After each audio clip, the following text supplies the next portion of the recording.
everyone, this is Julia, Juju Jewel. Welcome to my channel, and I wanted to talk to you guys about just a lot of different things. One of the topics that I want to talk about today was my experience with getting an abdominal myomectomy. And for those who are unfamiliar with an abdominal myomectomy, it's a procedure where you have your fibroids taken out through the abdominal cavity. They go in and they remove fibroids from the uterus. Fibroids can be there, they don't know why women get fibroids, but a lot of women actually have them, and some women have them really, really bad to the point where they don't get a myomectomy, which just removes the fibroids. They opt for a hysterectomy, which actually takes out the uterus. But in my procedure, in my case, I went with an abdominal myomectomy because I don't have children, and one day I would like to have children. So I didn't want to go through the whole no uterus thing and not being able to have children of my own naturally. So that's why I opted for the myomectomy.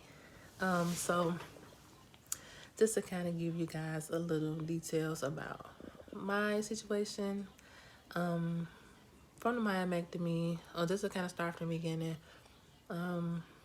I've always had really, really bad cramps and heavy cycles, but my cycles, they were always on time. They were never late, never too early. They came like clockwork, like back to back when they were supposed to, on time, 28 days, super normal.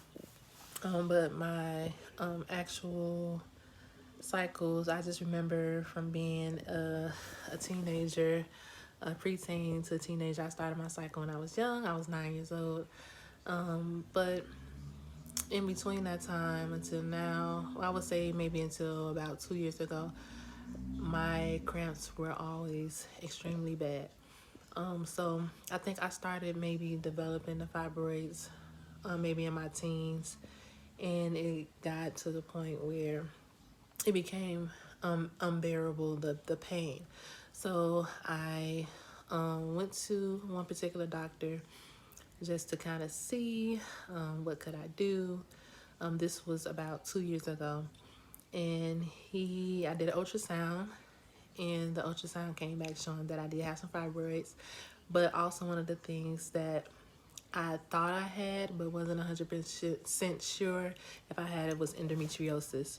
So endometriosis is pretty much you can't diagnose it with just by ultrasound or anything like that. It's where the lining of the uterus pretty much develops outside of the uterus. It can develop anywhere inside. The endometrium can spread and go. I don't want to be medically incorrect, but you can develop endometriosis like all over your pelvic area down there and the inside. It can even spread into, heard or read some cases where it has gone into the lungs and further, and it's really, really, really painful for some women who suffers from it. And if you guys want to do your research on endometriosis, please do. If there are women who suffering, if you know someone who suffers from it or who has it, please understand that, and this is just coming from someone who has for years dealt with extreme pain, that they are not, joking. They are not being they're not exaggerating when they say they have pain, and sometimes the pain is excruciating, and sometimes they have pain outside of their monthly cycles. So just understand, be compassionate. Don't be too quick to judge people who might have it or who's saying that they're experiencing pain. And if you know someone who's saying that they are having a lot of pain, and they haven't said like, oh, it's possibly endometriosis or maybe fibroids, encourage them to go get it checked out, So with the fibroids, you can mostly detect by ultrasound, but endometriosis you can't. You actually have to have a procedure to detect it because it doesn't pick up on an ultrasound. So just to kind of backtrack, I went on a tangent, but I just wanted to give you guys that information. Just to kind of backtrack to 2 years ago in October 2018, I had a procedure where the surgeon, he went in and he did, I always pronounce it incorrectly. I don't know why. I can't get my grammar together when I say this, but I just call it a laparoscopy. I told you guys I can't say it, so don't laugh at me. I'll put it up here. Pretty much I had that procedure and he went in and he was able to he went in to remove some of the endometriosis. Well, the procedure was to see if I had it because we wasn't 100% sure. And in fact, he did find some, and he removed what he could, the endometriosis, and he also removed some of the fibroids that I had. They were small, for what he could see, the ones that he could get to. Now, after he removed after I had the procedure, I went back to a visit. I had a visit, and he did let me know that one of the fibroids that was there, he didn't want to remove it because he wasn't sure if he could do it without causing any bleeding and stopping the bleeding. And he didn't want to, I didn't give consent just in case he couldn't stop the bleeding. I didn't give consent for him to possibly have to remove my uterus. And he didn't want to take that chance because he knew that I wanted to eventually have kids. So he opted to leave him in. Now, not saying that he couldn't have done it. It wasn't impossible for him to remove it, but he didn't want to take that risk. So, and I appreciate him for that. So just to kind of fast forward with that, I was just like, okay, well, I know I still have these fibroids in there. Like I said, he did remove some, but it was still some left. And with that, I even though he left the fibroids in, my actual cycles, they became a lot better, like the pain. I remember at one point I would literally take Aleve, 3 Aleves, every single day, my whole duration of my cycle, because like clockwork, because I just could not handle the pain. And after the procedure, maybe like a couple of months afterwards, because you still have to do the healing, and sometimes after the procedure, your cycles are a little bit heavier, or you still experience pain, and which I did. My pain was like, it had got worse. So I told him, he was like, well, it should get better. So, and in fact, it did. So now, I don't have cramps like that. Maybe just slightly in the beginning of my cycle, but not during the duration of it. So I might take me an Aleve in the beginning, like the first day, and then that's it. And the rest of my cycle, I'm cool. So to kind of fast forward to a couple of months ago, I went to do my visit with another doctor, because the previous doctor, he was out of my network, and I found another doctor. And I just let her know all the procedures that I had, and I let her know the situation as far as like the doctor not removing the fibroids, and I just gave her my opinion, gave her my thoughts on that, and I wanted her opinion. So she said that it was we did an ultrasound, and the way she described the fibroids, the position that they were in, she said that it was very possible to remove them. There was different ways to go about it, and she felt that having an abdominal myomectomy would be the best way to do it. So I'm like, just ask her for details of what it was. She pretty much let me know, like, hey, they do a procedure where they open the like right below the bikini line, in the private area, right below that spot. They will do a incision, go in and pull your uterus out, remove the fibroids, sew you back up, And yeah, the procedure normally is, really effective. And I was just a little concerned because, like I said, I don't have kids, and I was just running asking her questions about what would be the risk of possibly having a hysterectomy because of what the previous doctor had said about the one of the fibroids being in the position where he felt that if he was to remove it, you know, I might bleed excessively. So she reassured me. She was like, well, she's not Jesus, she's not God, she's still human, but that she does these type of procedures all the time, and mine weren't as bad as some of the ones that she's actually had to remove. She's removed some that were size of like watermelons, and I just feel bad for women who has to suffer from things like that. Mine were maybe the size of a grapefruit, a juicy orange. It was four of them. Grapefruit, two juicy oranges, and like a lime. So they were of a nice size, but nothing. What is that? What the hell is that? What is that? Oh, that's a little feather. I had to my coat on. But they were about the size of some, fruit. So she said that she's seen worse. So she, said that I had a really good chance of just, nothing too crazy happening. So I'm like, okay. She was like, okay, well, she worked out at these specific hospitals. Choose which one I want to go to. I'm like, okay, cool. Talked about it with my significant other, and we were like, okay. I was like, okay, I wanted to proceed with it.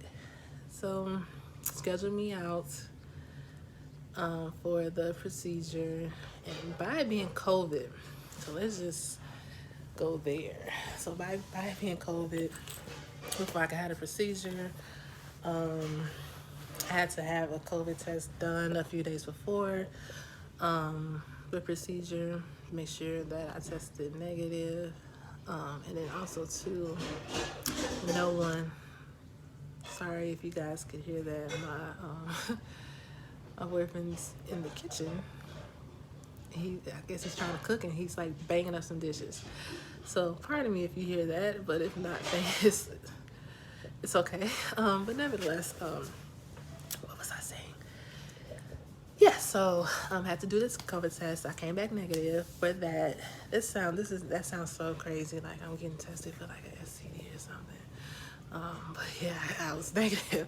But also too, they had to do like blood work and all that stuff. So I had doctor's appointments to go to pre-op. And so the pre-op just does your blood count, does your blood work, make sure get all your vitals, make sure you're good to go. And so I had my procedure on October 9th. So I think I'm gonna make this a 2-part video, because I got some details to give you guys. But I had my procedure October 9th, 8th. I take that back, October 8th on the Thursday.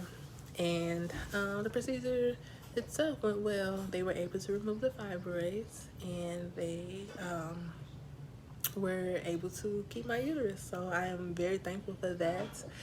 And I can recommend you guys, if you're in the Chicago area and if you have fibroids, I can recommend you to my doctor. She's phenomenal. Some people might know her. I'll link her down in the description box.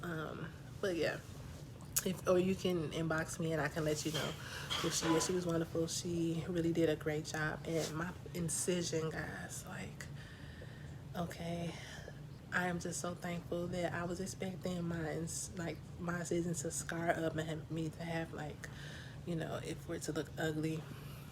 When I tell you guys, you can barely see it. You can barely see it. So I can, if I wanted to be naked down there, not to get TMI, if I, didn't want to let everything grow out, if I wanted to keep it naked, you can barely see it. So I am thankful for that. But yeah, so I spent so the day of the procedure, the day later, the next day, and then a half of a day I stayed in.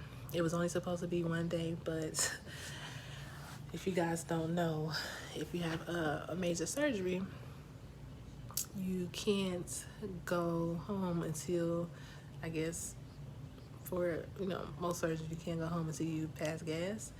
And it wasn't happening for me. I was not passing gas, okay? So I had to do that, and like that second day, the day after the procedure, it wasn't coming out. So they wouldn't let me go home. But the next day, the day after, so the second day, well, technically day 3, I guess, it got to the point like my stomach was just like, they were giving me medicines, giving me foods to kind of help me go, and my stomach had gotten so hard and so swollen.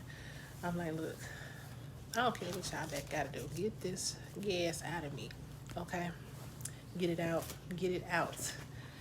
And I had a nurse, she was so sweet. She was like, well, here, the options are you can have a suppository. I'm like, what's that? And she was like, you gotta put it up your butt. I'm like, give it here, come on, order it, get it so I can, And if anyone knows me personally, I'm not a small girl. I'm not little. I'm not, got a little butt back there. So I got a nice size butt, if I do say so myself. But when she got the suppository, she's like, okay, so how you want to do this? I'm like, I don't care. Just get it in there. And so she was like, okay, well, just put, get on the edge of the bed and just kind of bend over. I'm like, okay. So I bent over, and she was like, she was so funny, and she was like, okay, well, bear with me. I gotta find your butthole. So it was just so funny. She was, we just laughed about it, and she got it in there, and I want to say maybe about 45 minutes later, it started kicking in, y'all. It started kicking in. So after that, I was able to go home. I went to the bathroom, and oh God, that was just like, I scared myself when I was in there. But nevertheless, I was able to go home, and my healing process, like I said, I think I'll make a 2-part video because I got some details to give you guys. But I just wanted to, like I said, talk to you guys about the myomectomy. If you guys are feeling some sense of maybe, I just want to encourage you. Really, that's really the purpose of this video, is to encourage you. If you are a little scared, just talk to your doctor. My doctor was really, really nice, and even the staff that assisted me before the surgery, before I went in, how I'm not sure how all the doctors or hospitals work, but they came in, they talked to me, they let me know that everything was gonna be okay. Well, just to kind of talk about that, like, so before my actual surgery, while I was getting prepped, I had to like use this stuff, like wipes, to wipe down my whole entire body. I had to take some Q-tips that was like, I guess, some medication or something. I don't want to say medication, but something that I guess clears out, like cleans the nostrils. So I had to use Q-tips to clean up my nostrils, and all of that stuff. But the actual staff was really, really nice. But if you have any questions, or if you're scared, if you're not sure what to expect, make sure you talk to your doctors. And sometimes when they go in there, they find more fibroids. So my fibroids, when on the ultrasound, they only saw 3, but when they got done, they pulled out 4. I have 4, which, like I said in the previous earlier, how big they were. So yeah, but if you're scared, don't be scared. Definitely, I would say that I think that was probably one of the best decisions that I made for my health so far. I did get my cycle. I was actually on my cycle when I went in to have the procedure, and so today is November the 17th, and I just finished my cycle and it was 4 days, and the pain, it wasn't bad at all. So I know some people cycle, and it was actually a little late. It was like a week late, and some people they do get theirs later than normal, or sometimes it can come early after the procedure. So mine came late, but even though it was late, it wasn't for me. It wasn't extremely heavy, or it wasn't that much pain. So I'm thankful for that. But yeah, if you just do your research, what I did to kind of not scare myself, but to just kind of know what happens during surgery for myomectomy. I looked up YouTube videos. I researched the statistics, just about like what's the risk of getting a hysterectomy, because that was my biggest fear. It was like, man, I don't want to have a hysterectomy. I don't want them to feel like, okay, we can't stop the bleeding and we got to take this girl's uterus out, even though she doesn't have kids and she's still young. She's only 31 years old. So that was my really biggest concern. So I just watched YouTube videos. I watched different ones on how to actually do a myomectomy, and I watched some that where they took out fibroid tumors that were like huge, and they sewed the women back up and they were perfectly fine. So that, for me, it gave me reassurance that in my case that mine would be okay, that I would be okay. I looked up videos on how anesthetics work. They put you to sleep, and then how the anesthesia, works on your body. Well, they don't. So I take that back. You actually are not asleep. You're under coma. When you're under anesthesia, you're almost in like some type of coma. It's kind of weird. So your body, your muscles shuts down. Yeah. So I would encourage you guys to look that up too. And research it. I've read, different things, and that's for a totally different video. If you guys want me to go into details about that, I'm no medical doctor, but I like to know what's going on before I do certain things that could possibly be life changing. And like I said, yeah, just ask your doctor, talk to your doctor if you're scared, or if you have any concerns, and get as much detail as you possibly can. If you feel like they are not giving you enough, if you feel like you want a second opinion, do that. It's your body. Get a second opinion if you think that's what you want to do. But I encourage you guys to not be afraid. Go ahead and do it. It was, I think, so far one of the best decisions that I made, as far as like my reproductive system. I'm just looking forward to better years than I've experienced for pretty much almost my preteen, teen, and so far just about my whole adult life. I'm thankful for the relief, from that. So, like I said, I just want to encourage you guys to go ahead. If you have any questions, you guys feel free to inbox me. And I'm sorry this isn't like a glamorous video, but I just want to talk to you guys and just encourage you guys to and give you guys my experience, some details about my experience. And I will make another video going over some other things about the procedure and the aftercare and things that I experienced. And I will talk to you guys later. Talk to you guys soon. And I hope you guys enjoy. Hope this was helpful. Please subscribe, like, comment. You can DM me if you have any questions. And thank you guys. And I will talk to you guys soon. Bye.